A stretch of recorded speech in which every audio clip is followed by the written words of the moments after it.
Hello, everybody. I'm Harrison. And I'm Rachel. This week, we're talking about setting up a safe smart home for your baby. So stay tuned and join us on our journey to meet Meet Baby Baby H. H.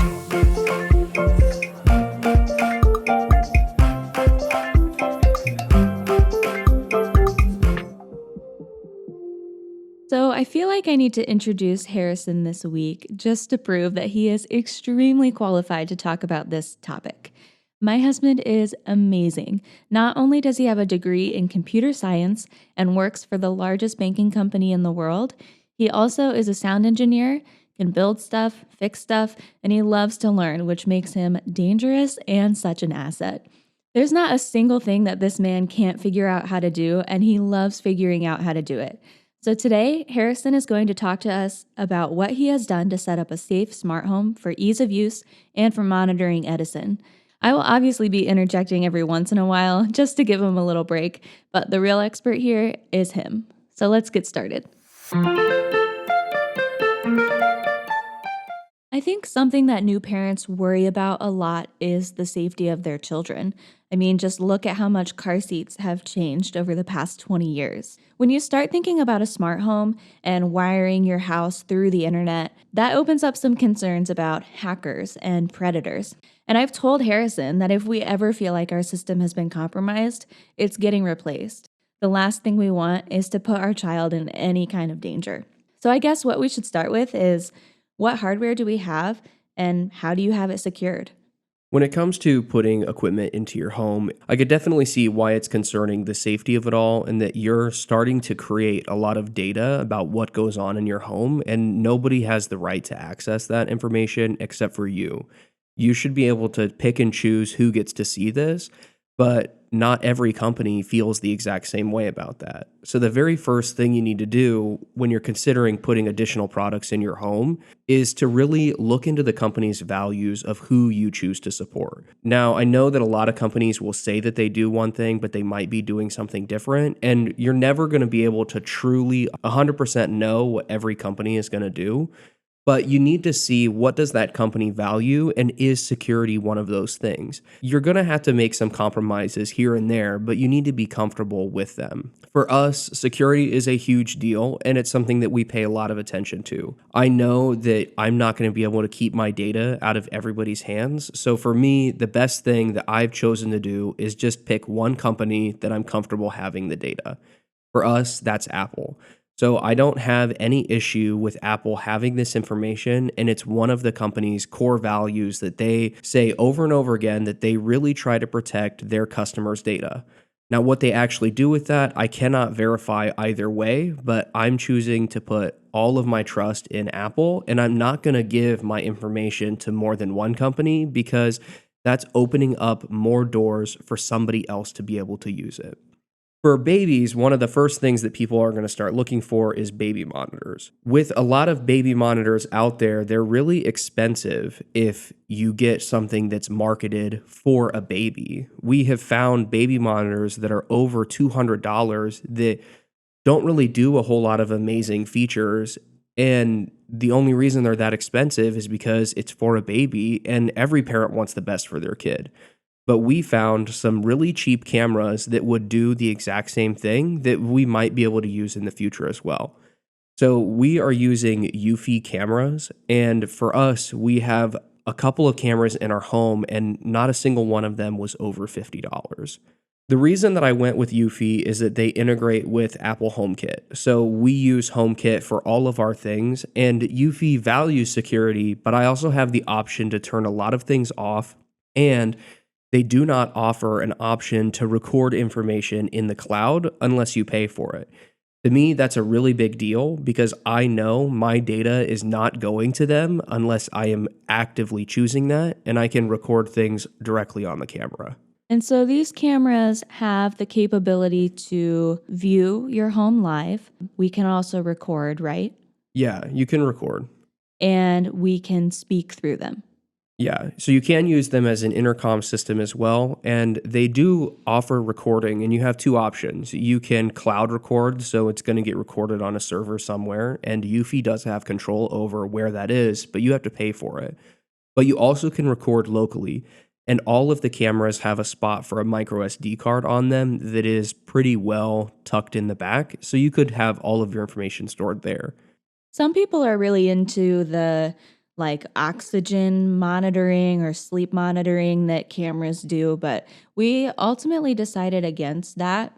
There wasn't really a good reason other than it just adds a bunch of money to certain products.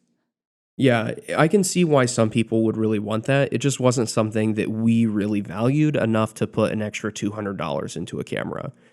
So these cameras do allow you to stream, and this is something that a lot of people have concerns with. And if you're really concerned about streaming your child's room at all times, you can get a non-internet based baby monitor, and that's going to work great. But it does mean that when you're not at the home, you won't be able to look in. So if that's something that you want to be able to do, then you're going to need to go with a Wi-Fi based baby monitor or camera.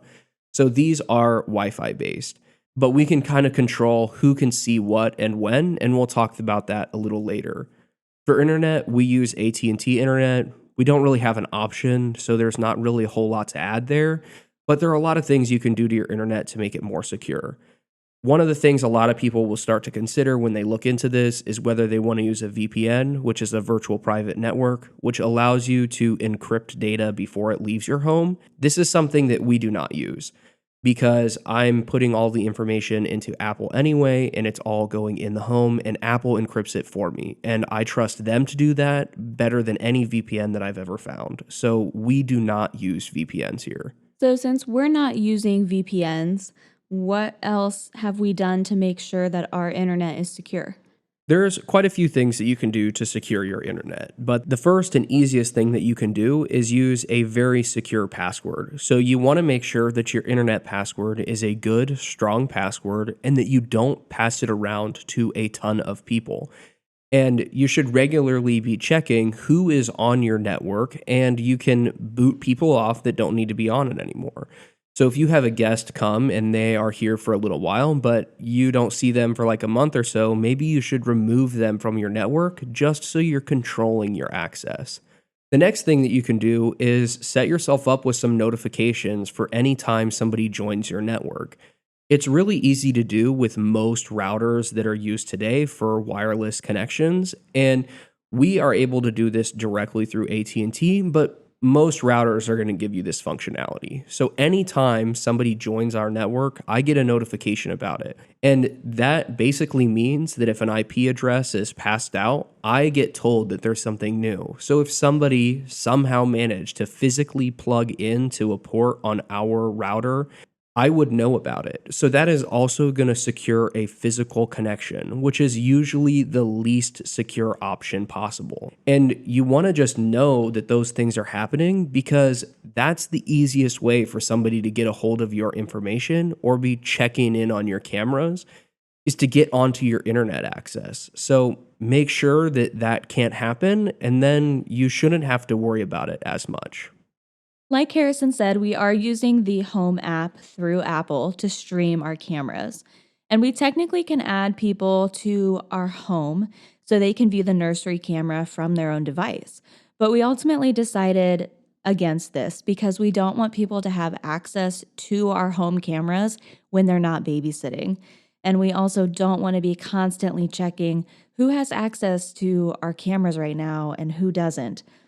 So, what we decided to do was get an iPad for Edison.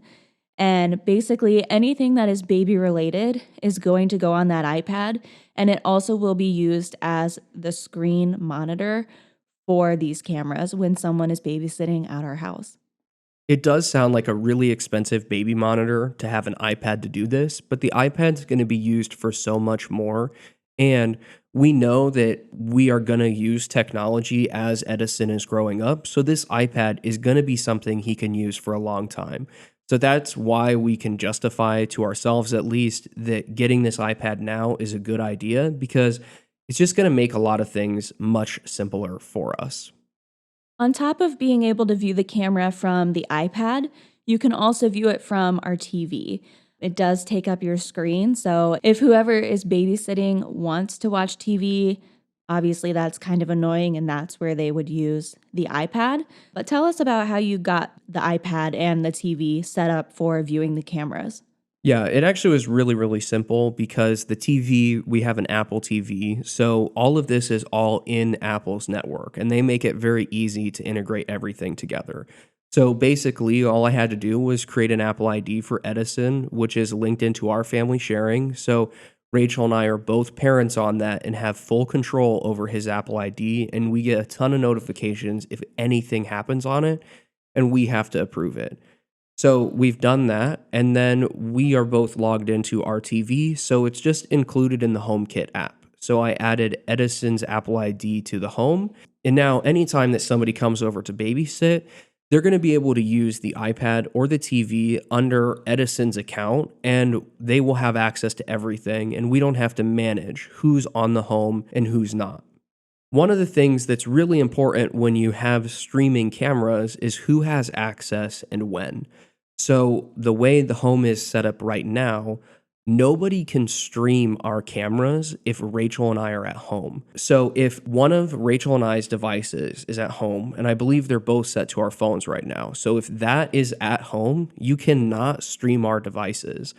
And all of the Eufy cameras have an LED indicator on them so that if somebody starts streaming, you can see it directly on the camera. But when Rachel and I are at home, you cannot do that.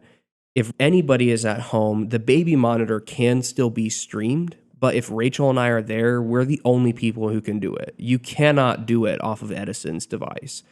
And those are all functions of HomeKit. And that's why we wanted to stick with it. Is HomeKit gives you the ability to really control all of this. And you cannot record if Rachel and I are at home. It won't do it. So that's a big thing for us. We also plan on using a few other smart items around our house, or we already are using them, like lights and speakers. These things aren't super baby related, and they don't have the security concerns that a camera does, but they can do some pretty neat things. So, for example, we use HomePods, which are basically little speakers. And we have one in our nursery that can be used as a sound machine, or when Edison's older, it can be used as an intercom to tell him to come to dinner. Something that is really important to us when we buy a piece of technology is that we can use it for a long period of time. So we knew we were looking at getting a sound machine for our baby anyway, and they sell sound machines for relatively cheap, definitely cheaper than a HomePod is.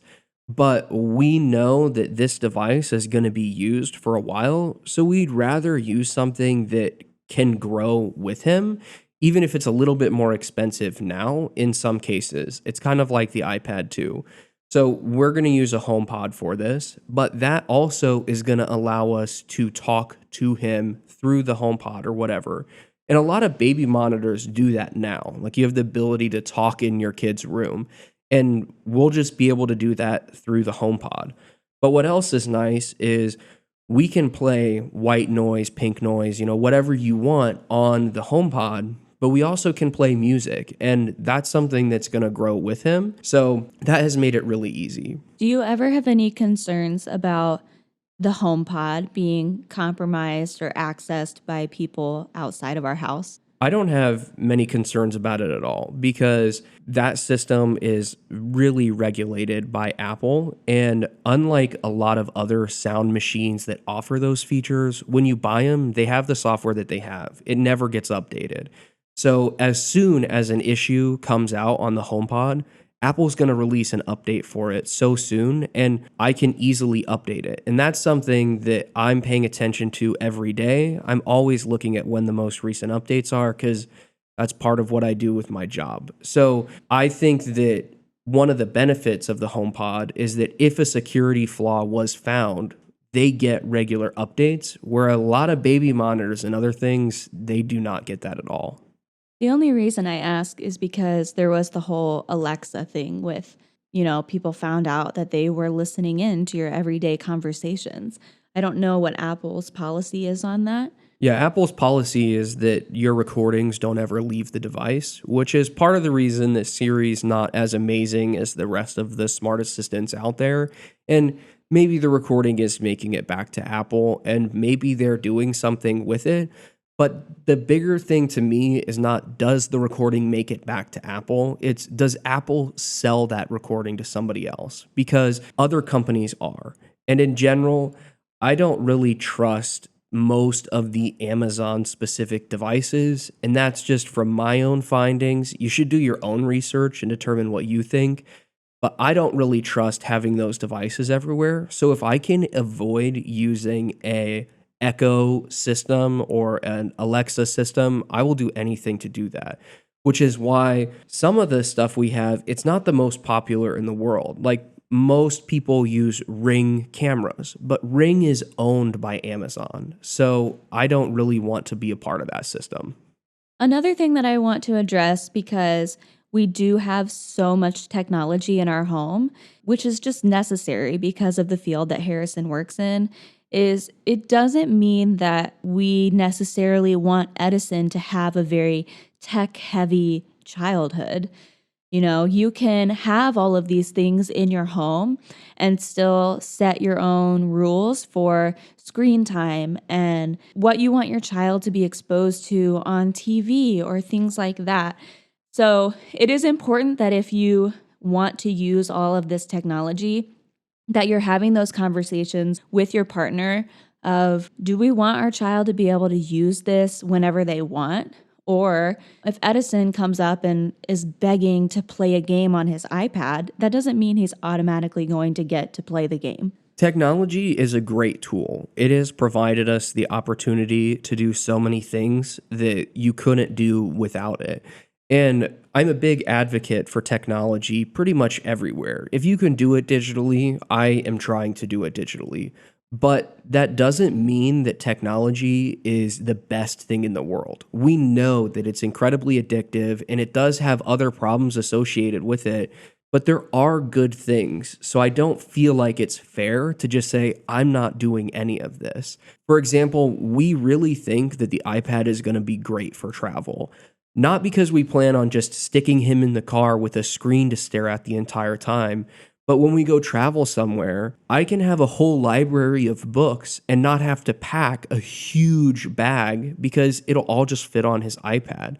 And there are a lot of other tools out there and games that can promote learning that you really wouldn't have that opportunity if it wasn't on an iPad. So I'm not going to shy away from using technology. We just are going to have to be very careful that it's done right.